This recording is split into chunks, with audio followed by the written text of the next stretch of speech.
All right, let's do this. Peanut, if you're staying in the room, no talking.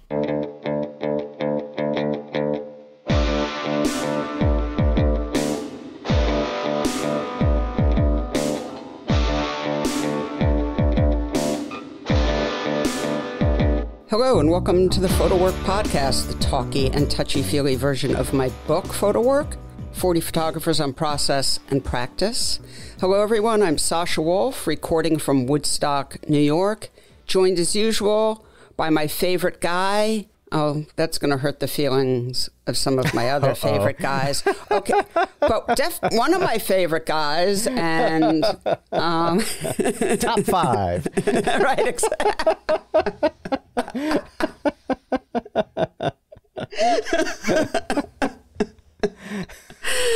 Peter, Matthew, Chris, Raheem, Brian. I'm really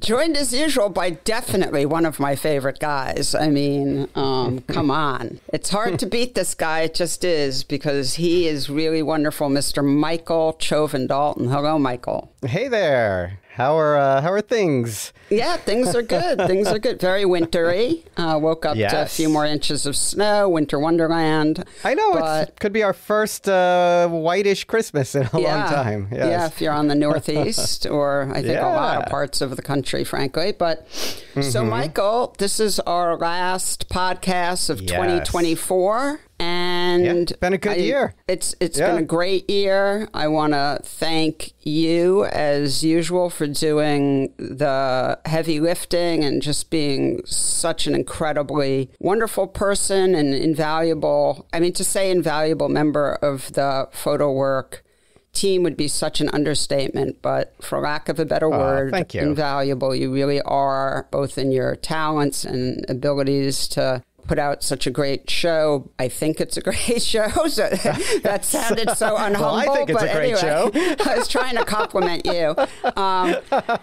But also for being such a great friend and, just wonderful partner in all of this. So just blessed to have you in my life, and thank you so much. I really do feel the same way. This has been a beautiful partnership. I have learned a lot, but also I've just been so lucky to be a part of this and to hang out with you. Yeah, absolutely. And a big thank you to Taylor Selsback. Yes. The assistant director of the foundation, who does more work than I could possibly list here for the foundation in general, but for the podcast also is a valuable team member. And absolutely. I want to thank, of course, everyone who's supported the foundation, our great board of directors, Peter Kaofis, the chairman of the board. I'm not going to name all the board members. I don't know if they'd like that or not, but well, Tom and Jeff, thank you. And other folks, Brian Wallace, Nadine Lemon, both from Center for Photography Woodstock, who have been incredibly supportive of the PhotoWork Foundation. And they have some exciting things coming up in January. They really do. They're going to be grand opening of their new 40,000 square foot space in Kingston, New York, and that's super exciting. But really, in all, I just want to say to both of them, Brian and Nadine, thank you so much for being so supportive of PhotoWork and of, just the camaraderie, the real friendships that we've built. And they've just given us so much advice, and they're always there when I have questions about how to run a foundation and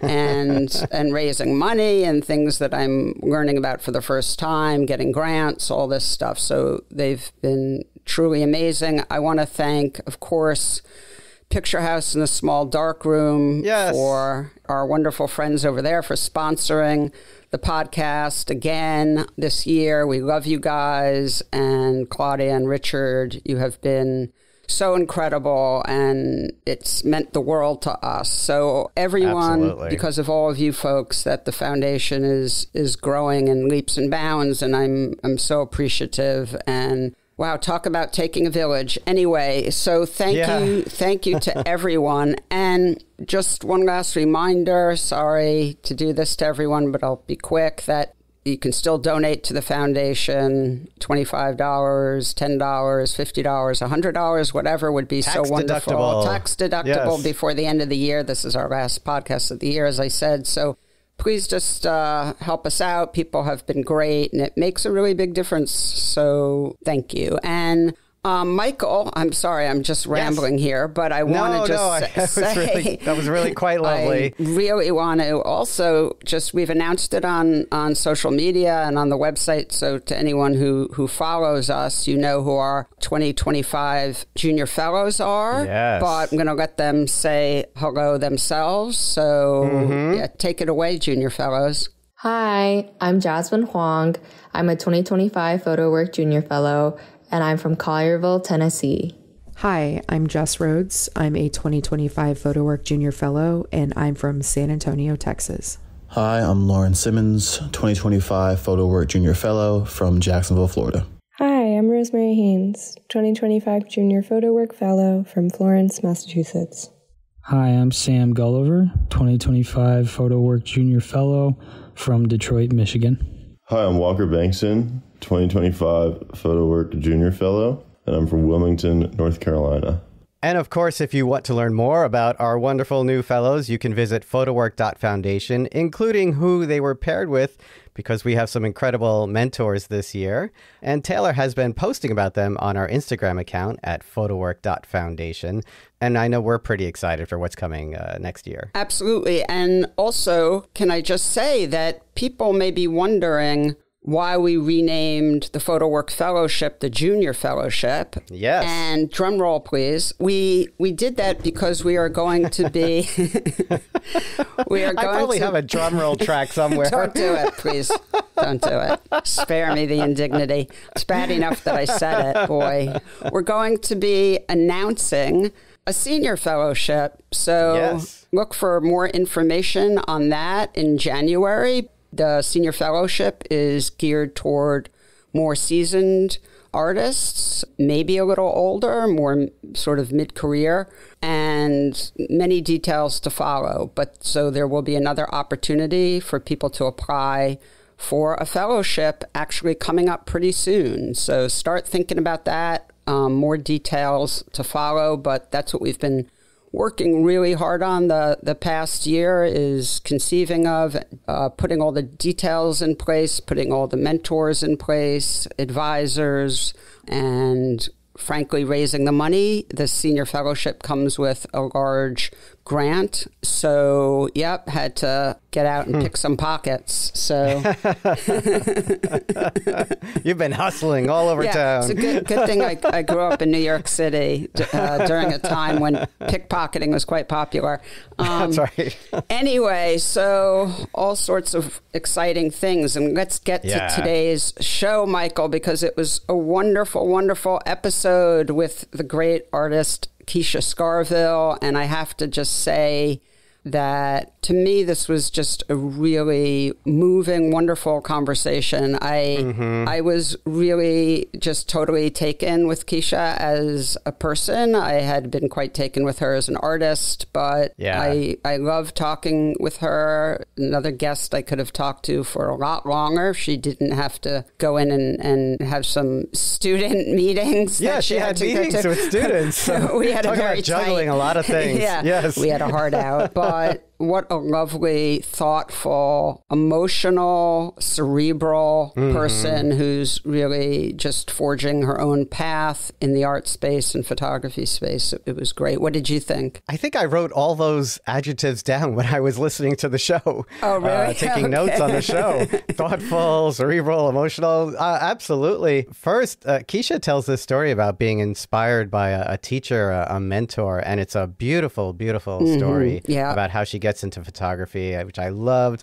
And the two of you have, I think, a very different conversation about a more kind of non-linear idea of documentary work or of working with archival objects and imagery, because that's part of Keisha's practice. That was a fantastic conversation. I learned a lot listening to that. And I learned a lot from Keisha. To be honest, I really did, because her way of working is so unique. And I mean, I was, dying to talk to her about it when I was researching her. I was like, I really can't wait to ask her about this because it is so different. And Keisha's going to be at CPW's grand reopening. Yeah, she is. In January, and showing work that you two talk about in this episode as well, based on the idea of shadow instead of light. And I'll let her explain that. And then come see the show because I'm fascinated by that as well. Well, I'm sure you'll come up and I'll be there. And so we'll let folks know when we're going to be there if people want to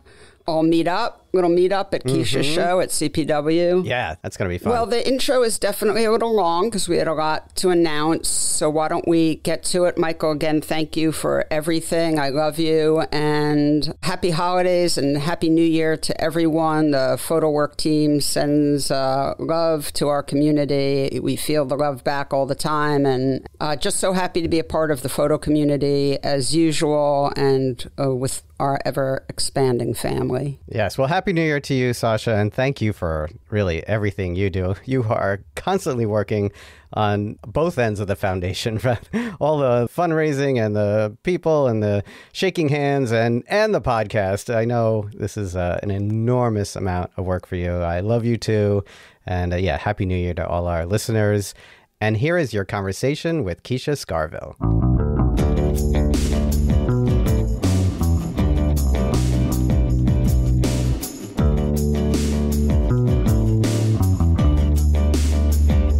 Keisha Scarville, welcome to the PhotoWork podcast. Thank you so much for making time. You are our last conversation of 2024, so happy to have you. Well, thank you for having me. It's a lot of pressure to close it out. No.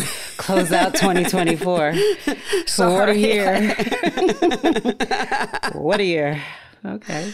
Yeah, it's been a lot. Well, your work is so beautiful, so moving. In fact, I watched a little video of you and it made me cry. So, so I think it's perfect to close out the year with someone who, in addition to obviously being someone of just incredible intellect, is also someone with a lot of beautiful strong feelings, because beautiful being key there. Strong feelings are what we need. So on that note, we'll start the way we always do. If you could tell us all about yourself, introduce yourself to the audience, please. Okay. My name is Keisha Scarville. I am an image maker. I am a professor. I am a thinker, ponderer, conjurer, and, I would say that I'm definitely grounded in photography. Photography's been like my passion and obsession for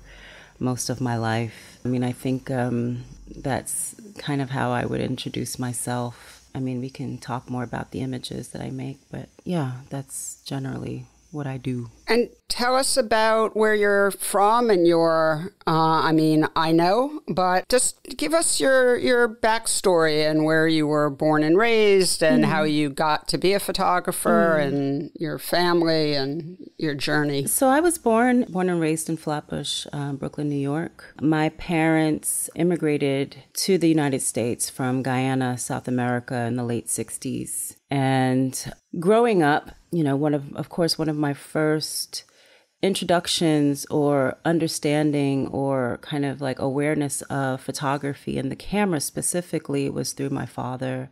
My dad was a consummate image maker. He was constantly photographing our family, himself, things that were going on. And, since I was a young child, I would take trips back. My parents would often take trips back to Guyana. And, my dad was highly invested in making sure that all of those events, all of that was being documented and photographed. So that was my first introduction into photography. But I don't think I was aware of photographic communication as like a career or an occupation. It was that which documented, it was that which was part of the experience of being and making sure that these moments are being captured. And I think once I got to high school, you know, growing up, I loved reading, I loved writing. And so I decided early on that I wanted to be a journalist. I wanted to travel the world. I wanted to write about what was happening in the world.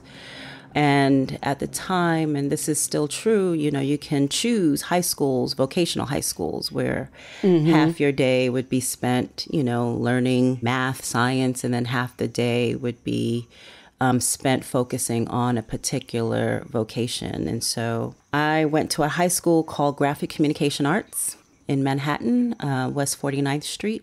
And part of my time there was, you know, I was told that I had to take a photography class. And I had to take it in order to graduate. And I didn't want to take it. I remember asking, I'm like, you know, can I just like write a paper on photography and get my credit that way? But no, I had to take the class. And I had probably, you know, one of the most impactful, amazing teachers. Her name's Jan Jurasak, who had this infectious enthusiasm and passion for photography. And that's amazing. She, you know, she introduced us to Nan Goldin. Like we would spend classes like just studying Nan Goldin's images or studying like a W. Eugene Smith image. And like really like talk about how we saw the world and like what it was about our surroundings that we wanted to capture and express through it. She never let us off the hook. She always kind of forced us, or I wouldn't say forced, but kind of probed us to kind of think deeper and really see. And I remember the first roll of the first camera, first roll, first image that I developed in the darkroom. It was my first day in there, and I just remember watching the image like come into being in the developer, and I was just completely, utterly flabbergasted. Yeah, the magic. Yeah. I fell in love right in that moment. I knew that I wanted to have moments like that for the rest of my life. And I remember I took the class. I remember taking the class over and over again. And then, you know, the school told me, they're like, you can't keep taking this class.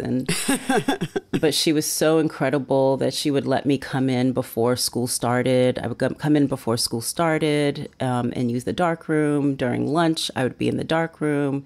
After school, I would be photographing my friends. It was just, you know, it was just everything for me. Yeah. And so I ended up attending Rochester Institute of Technology and continuing my path in photography there, which was, you know, was a very different experience, you know, being in the department, being in Rochester. Yeah, of course. And being amongst individuals, all who were, you know, kind of in that same space of, we all, you know, arrived there through a love of photography. And so, yeah, I mean, it was not an easy experience, if I'm being honest. It wasn't an easy experience for me, but, you know, I remember getting there and they told us, you know, you have to choose a particular aspect of photography to study. And that made absolutely no sense to me. And I remember I was like, I don't understand. Like, why do I have to choose? Like, I'm interested in all of it. And so I remember choosing, but then taking classes like across the board. So, yeah, I mean, what did you choose? I ended up, I mean, people are always surprised when I say this, but I chose biomedical photography, which does not. Yes, that is surprising. Which I found out, I was actually speaking to a student at RIT last week, and I found out that that department does not exist at RIT anymore. But I remember having to make the decision, and I was like, wow, like that's so fascinating to me. And I chose biomedical photography. There was something about like this kind of marriage between science and photography, but also all of these different realms that photography allowed us to enter into and see, you know, that I was I was really fascinated by. You know, it was something that I had never heard of and never experienced. But so, yeah, that's what I chose as my major. But I would take I doubled up on my credits. I would take fine art classes, ad classes, lighting classes, ophthalmology classes. It was across the board for me. Do you think that concentration is that something you sort of shed afterwards, or does that have a place in your practice now, do you think? I think, less didactically. I think like one of the things that we learned was, and it was there was this kind of strict line, which I imagine, you know, is the same for photojournalism, documentary. Like there are certain things that you have to be mindful of. But there was a very strict line where, you know, like the image was in service of showing and learning and teaching something about the body. Mm-hmm. And so there was no space, even though that was the thing that I was most interested in, was like the space of what else can we learn? Like what expressive gestures can we bring to this? Like what is this kind of like this abstraction of the body teaching us? But we, you know, like it had to be very specific. Everything had to be in service of the didactic, which I don't necessarily think of right now in terms of how I approach photography. But this other thing of, you know, it's that idea of like, how can we see more deeply into ourselves or into our experiences, which was something that I was often thinking about and I think still think about. So how would you describe to people listening your practice now? Oof. Yeah, sorry. No. You know, I think it's hard to describe my practice. I think that for me, I often talk about latency. Like, you know, you give me 2 minutes to talk about photography, I'm going to want to wedge latency into it. Mm-hmm. I heard you talk about that. Yeah. And I think that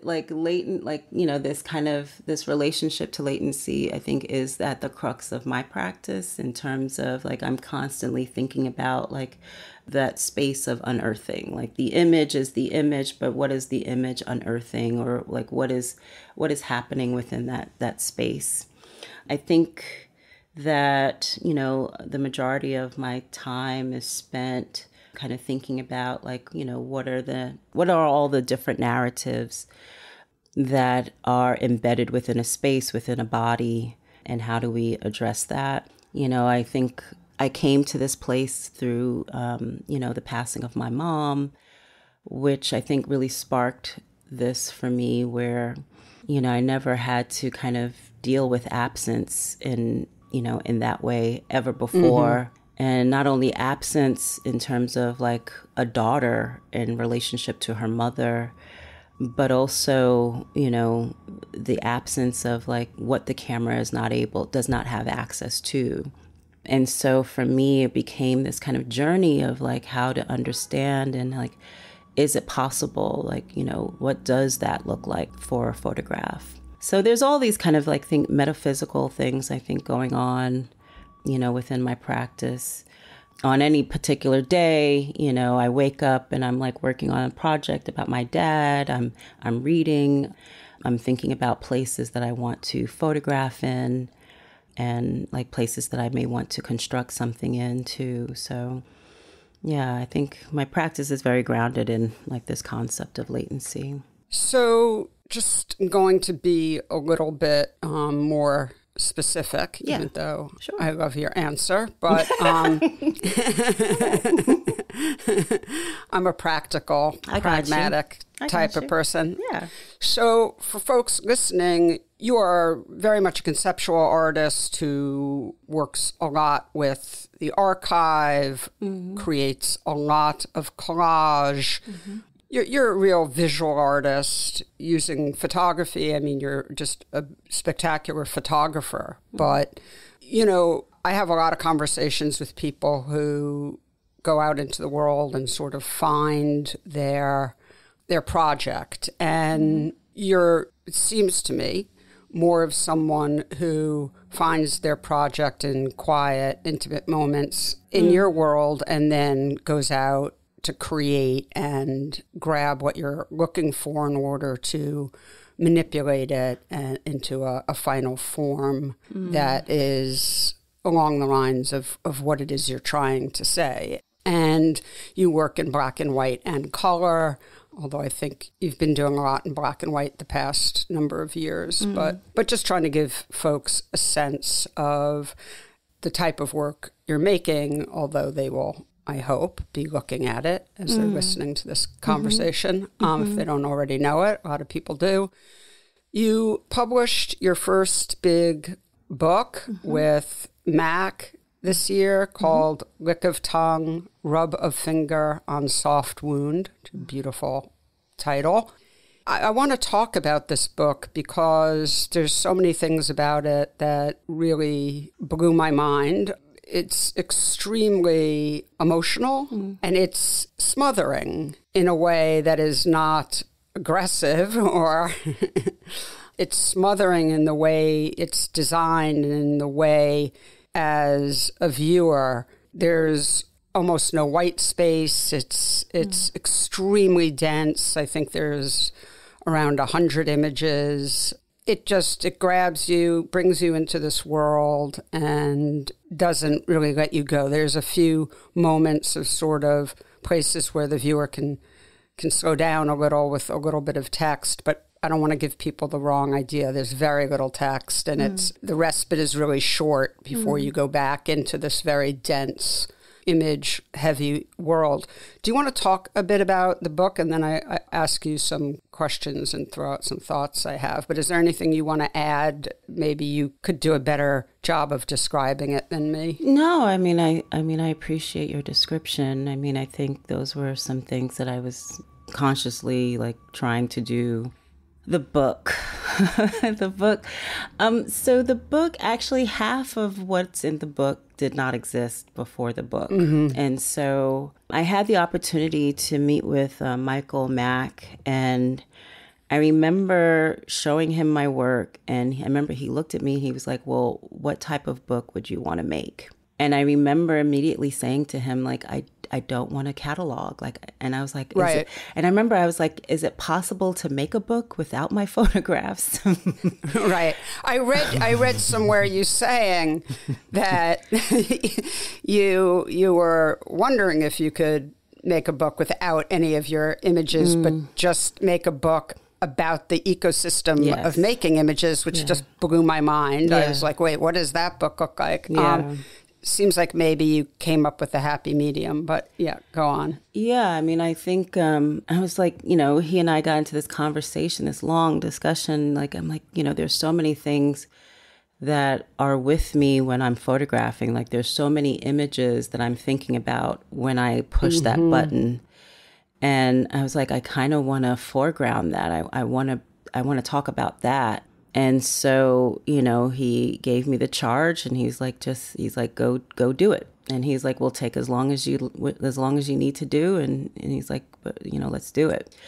And so I sat down and just really carefully mined the archive. And I think at the time I was doing a lot of reading about about archives. And, there was one writer, Lola Olufemi, who is out of London. I was just really struck by her writing and her speaking, because she constantly comes back to the archive as this place to convene and this place to inhabit. And so for me, I was like, okay, well, now what does that look like for a book? And one of the things that, Michael and I spoke about often was, how do you take these ideas and put it into a book form, And so there was something challenging and really exciting about that.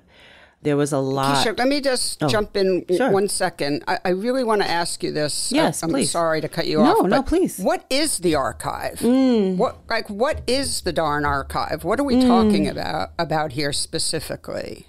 other than the idea of archive. So what was it specifically for you? I mean, I think that for me it was, and I guess I don't know if we'll have a chance to talk about this, but I'm doing a show now which is kind of challenging, which is all about kind of challenging how we think about archive. I think at the time, and still now, I was thinking about my mother's fabrics, my mother's clothes as archive.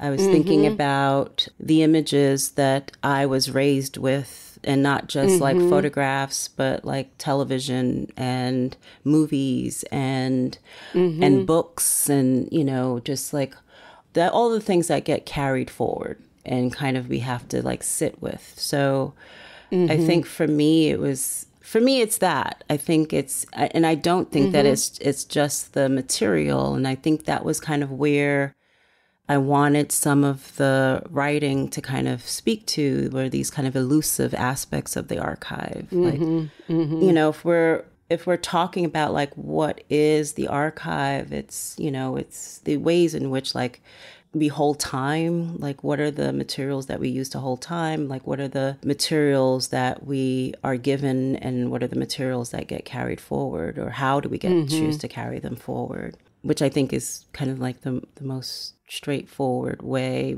to answer that question. Yeah, no, thank you. We often end up in discussions about the archive. And I think with your work, I had a idea of some of the things you were going to mention, and I just think they're very important. It's not just, because I think a lot of people are just sort of assuming we're talking about family photographs and ephemera, but it's more than that with you. And obviously your mother's clothing is a huge part of your archive. You made a body of work about it, which is, when you were talking about that in a video piece that I watched, is what was very emotional for me personally. But,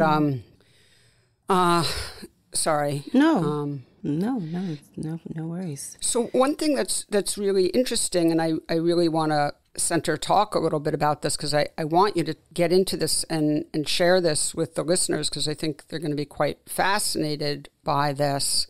You did this body of work in tribute, in grief, and in looking for connection with your mother who had just passed away, where you're wearing in different ways, and wearing is I'll use that term loosely, but your mother's clothes, and constructing these really spectacular and spectacularly moving images.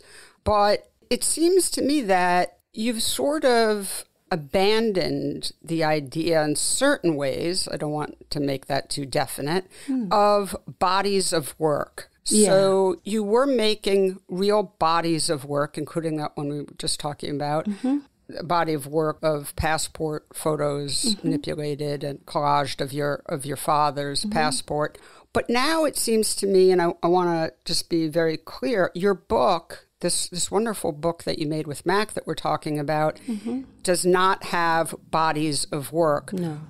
It includes many images from bodies of work, but they've all been mixed around. There's nothing chronological. No. And if one goes to your website now, they actually will not find any bodies of work, which I found fascinating. I was like, what's happening? As I'm trying to do my research. Sorry. It's okay. Just had to dig deeper, which is fine. I enjoyed it. But yeah, so let's talk about that, because I think that this podcast is meant to be both entertaining, but also to really be a teaching tool. Yeah. And it seems to me like you're my first guest in a while who has something to say that I think is really, really different. I mean, I think a lot of my guests have been filled with wonderful wisdom and wonderful nuggets that people have really, used in their own practice. That's what I hear when people write to me, which I appreciate. But it feels like what you're doing is so different. And, I haven't had this conversation before, and I'm just so eager to have it. So let's get into it. What does it mean to just throw bodies of work up into the air and have things just come down in different order? And Tell me. I think that probably is a response to a level of frustration that I feel sometimes in terms of having to kind of delineate my language or compartmentalize my language. And I think part of it was just like, all of it is really feeding into each other. And I think that there's something to kind of like, I did this body of work and then I did this and then I did this that doesn't necessarily gel with the way I work. There is no like end and then beginning. Like everything kind of slips into one another for me personally. I think there is a part of me that does kind of resist certain ways of thinking around photography. Oh, definitely. Own it.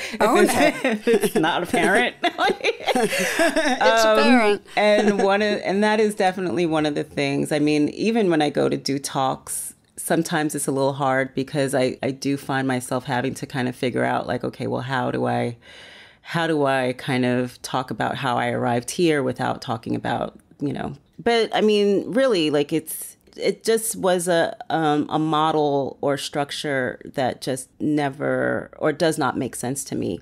I can see how it works for other folks. It just doesn't make sense for me. I think everything kind of slips into each other. Like there are things that I'm working on now that, I'll be working on two different things, but for me it's all kind of occupying the same idea, but it's just taking on different visual forms. And I don't know, for me to break it up into two different projects, I think for me kind of belies this thing of like the ways in which projects are just, they're feeding off of each other.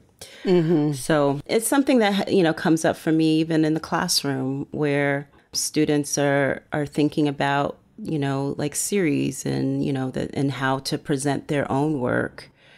And, you find the organizational structures that work for you. Like this is the structure, the organizational structure that works for me. And a lot of it has to do with like any image I make and the image I make today, the image I make tomorrow, the image I made yesterday is all kind of part of this flow of thinking that I can't I have a difficulty in terms of breaking it up or breaking it into different compartments. So yeah. How long did the project, this is an easier question. How long did the book take? You said Michael said to you sort of go for it, and how long was that process from start to finish? The book took about 2 years. So I think he and I first met and spoke in 2021, and we had a series of meetings, where he would be here or I would be in London and just kind of working it through. It was edited down. I think at one point he was like, this is a lot. But then, I was like, I want there to be density. But yeah, it took about 2 years to kind of come up with this as the edit. And it was even like down, I think the day before it went to print, I made like an adjustment. I made a change and but but it was a 2-year process. It was 2 years. And you said you were still shooting during that time. So, are you looking at what you've got and thinking, I'm missing this or I'm missing that? Or are you just working, you're just shooting, you're doing your thing and work is coming up that you're like, this needs to go into the book, or both? Both. I mean, I had a lot of work that I needed to kind of edit down. There were images that I knew I wanted to make.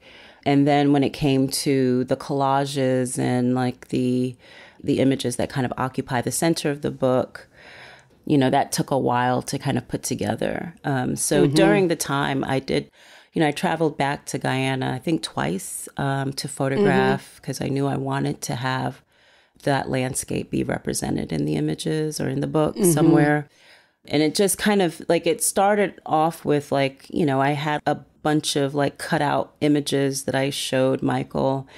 And then, I think by the third, fourth time we met, I had more of like an idea of like the way in which I wanted it to flow. And so as we started to kind of see the ways in which it was taking form, we just, thought about like, well, what could we push? What could we maybe hold back on? And so all of that, was about 2 years. My apartment was wallpapered in images and pages. So I would literally go to sleep and wake up to the book. I'm dying to just ask you, I'm sorry for the listeners who aren't looking at the pictures as I am, but they'll have to just get the book if they don't have it. Just dying to ask about one picture that really... Sure. It's not that it threw me, but it's so interesting in the flow, which is a picture that on the PDF, so it's probably a couple more pictures in number-wise in the book, but in the PDF it's number 20, and it's a picture of a house, I assume is in Guyana, being built. It's like a brick, and it was so startling to me because everything is so sort of conceptual and a lot of abstraction and playing with depth and illusion and what are we actually seeing. And then we get to this very straightforward image. Can you just tell me about the choice of putting that in and where it is and what it means to you? I'm just so curious. Yeah, no. I think, as I'm like constructing images, there still is a documentarian in me. There is. And so when thinking about the inclusion of Guyana, it is there's that house, which is a common sight, within Guyana, that you see houses that are kind of stuck in this like space of like incompleteness in terms of like the building of it. And so it is like this kind of visual, and it does, every time I go back to Guyana, I'll see a house that reflects that. When I'm back in Guyana and I'm in my grandfather, like I stay in my grandfather's house, and there's something about the landscape of Guyana that is kind of, you see these different stages. So there's this kind of constant state of becoming that I think sometimes comes up for me when I'm there, of like what the land, what the country, and who the people were during colonialism and their identity post-colonialism and post-British rule. So there was something about this particular house, and I remember asking one of my cousins, because it looked like that. I think on 2 separate occasions I had visited, and that house was just in that state. And I remember asking my cousins, like, well, what happened? And they're like, oh, well, the person who's building it ran out of money, so they're just kind of like waiting until they're able to get more money to complete it. And so there's something to that. I felt like the house, like seeing that, it's something of that, of this kind of waiting, this possibility of what can happen in the future. There's like the real economic aspect of what's happening in Guyana right now as we speak that I wanted to kind of bring to the book. I think the book is not only about, this kind of conversation between like my work and the quote unquote archive, but there is something of that building that I think kind of occupies that conversation as well. So for me, it was, that was the reason for including it. And it was an important image for me to make. And it's an image that I have wanted to make for a while. And so it was an important image for me to make. And it just meant a lot for me. It just represents so many different registers of understanding Guyana and understanding my place in Guyana. Well, I was going to ask you to drill down on that a bit more personally. You used the word becoming. And I was thinking of, when you said that, about, I know that, one of the things that you investigate in your art is the sort of duality. That's a hard word for me to say. Between your Americanness and your, what would you... Guyanese. Yeah, Guyanese-ness. My Guyanese-ness. Your Americanness and your Guyanese-ness. And that you're probably in a constant state.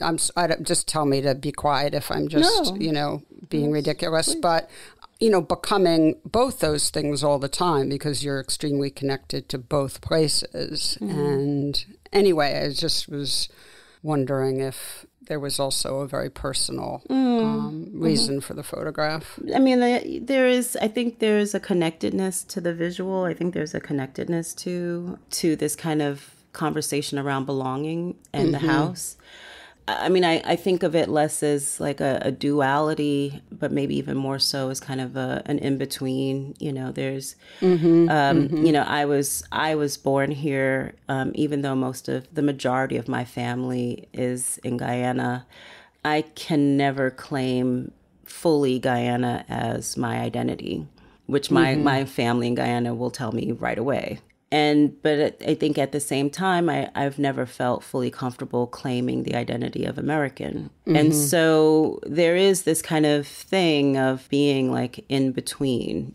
And I don't know if it's about, you know, like, I don't even know if it is a desire to claim. You know, I don't even, like, I'm starting to kind of question that for myself, that if the goal is to claim or to kind of feel grounded, what I'm realizing is that I'm definitely more grounded in this kind of space in which my one foot is here and one foot is there all the time. And so there is something to that, you know. Now I'm kind of thinking, like, some of the things you're saying is making me think about the house and maybe even the way in which I approach photography. Like, I don't know. For me, like, I will often get into these conversations of, like, you know, when is a project done? You know, when is it completed? And even with the book, you know, I remember speaking with a friend of mine, and she said to me, she's like, you're never going to be fully satisfied with the book. She's like, there's always going to be something. And so there is this kind of desire, you know, like this thing that I don't know if the work is ever fully done, or even more specifically, I do feel like that finality, you know, like finality is something I think very sacred. And I don't know if that's the goal either. I think that's impossible to achieve as long as we wake up, you know, anew every day. And as any good Buddhist would tell you, we're different every moment of our lives. We're always changing.